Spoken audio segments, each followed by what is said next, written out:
കർത്താവ് നിൻ്റെ ഉന്നതമായ നാമത്തിന് സ്വസ്ഥം ചെയ്യുന്നു. കർത്താവ് നിൻ്റെ വിശുദ്ധ പൗരോഹിത്യത്തെ മഹത്വപ്പെടുത്തണമേ. കർത്താവ് സഭയിലുള്ള സാന്നിധ്യം പ്രകടമാക്കണമേ. 19 വർഷം ഞാൻ അർപ്പിച്ച കൃപാനയുടെ യോഗ്യതയാണ്.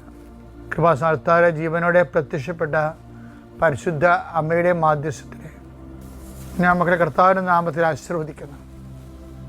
കർത്താവെ, അന്നു വേണ്ട ആഹാരം ഇന്ന് ഞങ്ങൾക്ക് നൽകണമേ എന്ന് പ്രാർത്ഥിച്ചു. അവിടുന്ന് ഞങ്ങൾക്ക് ഈ ഡെയിലി ബ്രെഡ് കിട്ടുന്ന ഈശോയെ,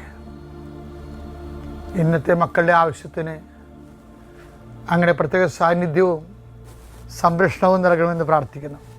കർത്താവ്, ഇന്നത്തെ മക്കളുടെ ചിന്തകൾ, ഇന്ന് മക്കൾ പേടിക്കുന്ന വിഷയങ്ങൾ, സങ്കടപ്പെടുന്ന സാഹചര്യങ്ങൾ, ആലോചിക്കുന്ന വിഷമതകൾ എല്ലാം കർത്താവ് ഏറ്റെടുക്കണമെന്ന് പ്രാർത്ഥിക്കുന്നു. നിൻ്റെ യാത്ര, നിൻ്റെ ജോലി, നിൻ്റെ സംരംഭങ്ങൾ, നീ ഉത്തരം കൊടുക്കേണ്ട വ്യക്തികൾ, നിന്നെ അലട്ടുന്ന മാനസികാവസ്ഥകൾ കർത്താവ് ഏറ്റെടുക്കട്ടെ എന്ന് പ്രാർത്ഥിക്കുന്നു.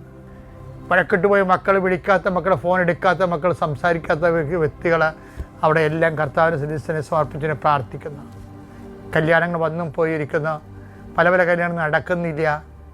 അതുപോലെ തന്നെ പല കാര്യങ്ങൾക്കും ഒത്തുചെയ്യ സമയമാകുമ്പോൾ പണമില്ലാത്ത അവസ്ഥ വരുന്നു.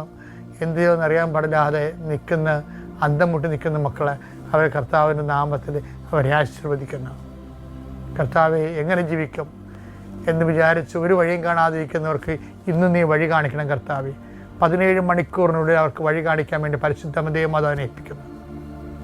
എൻ്റെ കർത്താവിൻ്റെ ഉന്നതമായ നാമത്തിൽ, സഭയുടെ അധികാരത്തിൽ, കുരിശിൻ്റെ അടയാളത്തിൽ, ദൈവശക്തിയ ദൈവവേദനെ ഞാൻ അനുഗ്രഹിക്കപ്പെടട്ടെ. എല്ലാ നിയമത്തിൻ്റെ കാർക്കശ്യം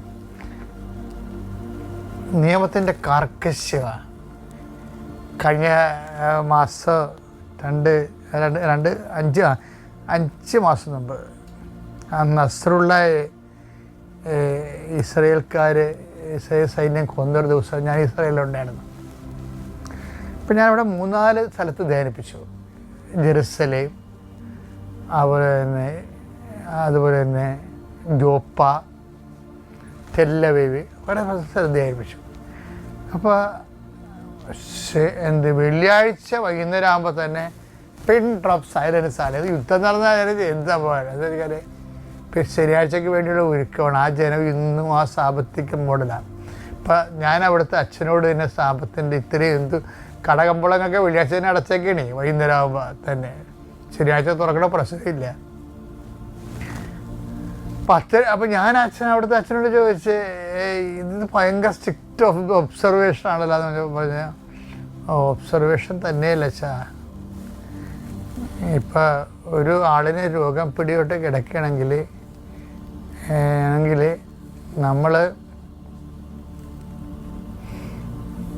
അവർ അടുത്ത മുറിയിലുള്ള ആളെ അറിയിക്കണമെങ്കിൽ കോളിംഗ് ബെൽ അടിക്കണ്ടേ? കോളിംഗ് ബെൽ അടിക്കുമ്പോൾ സാപത്തിന് കോളിംഗ് ബെൽ അടിക്കണത് പറ്റാത്തത് കൊണ്ട് അതൊരു വർക്കല്ലേ, അതുകൊണ്ട് ഇവർ കോളിംഗ് ബെൽ അടിക്കത്തില്ല.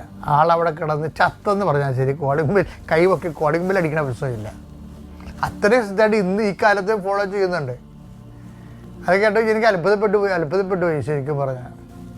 അപ്പോൾ ഇതാണ് ഇപ്പോഴത്തെ അവസ്ഥ. ഇങ്ങനെ ഒരു സാബത്ത് ദിവസമാണ്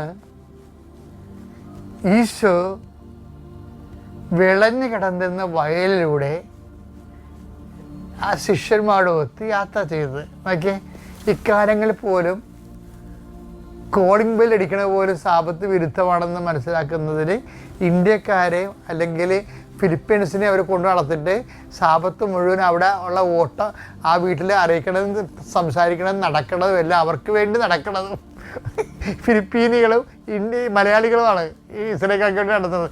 ഇപ്പോഴും ഒന്ന് ചിന്തിച്ച് നോക്കിയേ. അപ്പോൾ എന്ത് സ്ട്രിക്റ്റായിട്ടാണ് അവരെ ഫോളോ ചെയ്യണമെന്ന് നോക്കിയേ.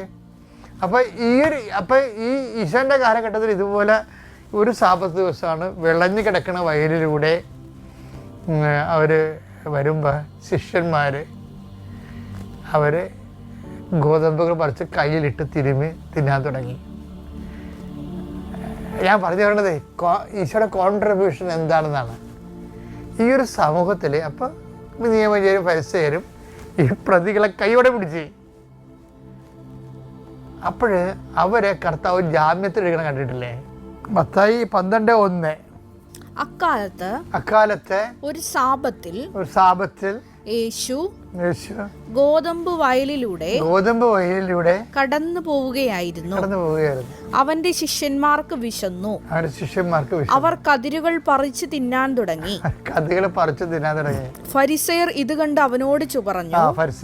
ഫരിസീസ് എന്ന് പറയുന്നത് ഈശോന്റെ കാലത്തുള്ള ഒരു ഇന്റർപ്രിട്ടേഷൻ ഓഫ് ലോയാണ്. അതായത് അവരെ തോറ എന്ന് പറയുന്ന അവരുടെ 5 പുസ്തകങ്ങളിലെ ബൈബിളിലെ, അത് മാത്രമല്ല ആ തോറയുടെ റബിമാരുടെ കുറേ ലിറ്ററേച്ചറുണ്ട്, നിയമങ്ങളുണ്ട്, റബീനിക് ലോസ്. അതിൻ്റെ ഓറൽ ട്രഡീഷനാണത് ഒക്കെ പറഞ്ഞു വരണത്.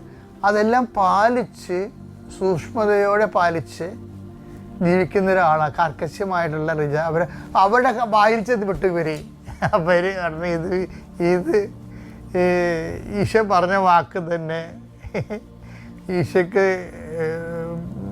എന്താണ് ബദലായിട്ട് വരും. ഫലത്തിൽ നിന്ന് വൃക്ഷത്തെ അറിയാവുന്നില്ലേ, അത് തിരിച്ചു വരും.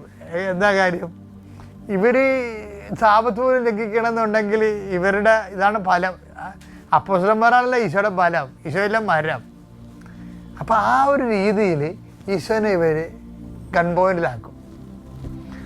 അപ്പോൾ ഈ ഗൺ പോയിന്റിൽ അവർ കുടുക്കി ഹുക്ക് ചെയ്ത് കളഞ്ഞേ. ഈ ഹുക്കിൽ ഇന്ന് കർത്താവ് ഇങ്ങനെ തന്ത്രപരമായിട്ട് രക്ഷപ്പെടുന്നതിനുണ്ട്. അതിൻ്റെ അത് പിന്നിൽ എന്താ രസം വെച്ചാൽ കർത്താവ് ഒരു ചോദ്യം അവരോട് ചോദിക്കും. 12:3 അവൻ പറഞ്ഞു വിശന്നപ്പോൾ ദാവീദും അനുചരന്മാരും എന്താണ് ചെയ്തതെന്ന് നിങ്ങൾ വായിച്ചിട്ടില്ലേ?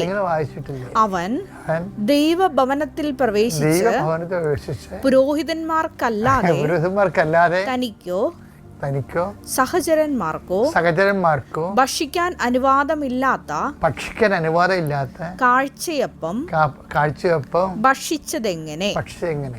അപ്പോൾ അതൊക്കെ ഇവർ ജാമ്യത്തിലെടുക്കാൻ വേണ്ടി അവിടെ അപ്പം നിയമം കർക്കശമാണെങ്കിലും വിശപ്പ് അതിനേക്കാൾ കർക്കശമായിട്ട് കർത്താവ് മനസ്സിലാക്കി. നിയമത്തെക്കാൾ വലുതാണ് വിശപ്പ് എന്നുള്ളത് ഈശോയുടെ ഏറ്റവും വലിയ ഫൈൻഡിങ്സാണ്. ഇത് വെച്ച് അപ്പോസ്തലന്മാർ അണ്ടർസ്റ്റാൻഡ് ചെയ്യുകയാണ്.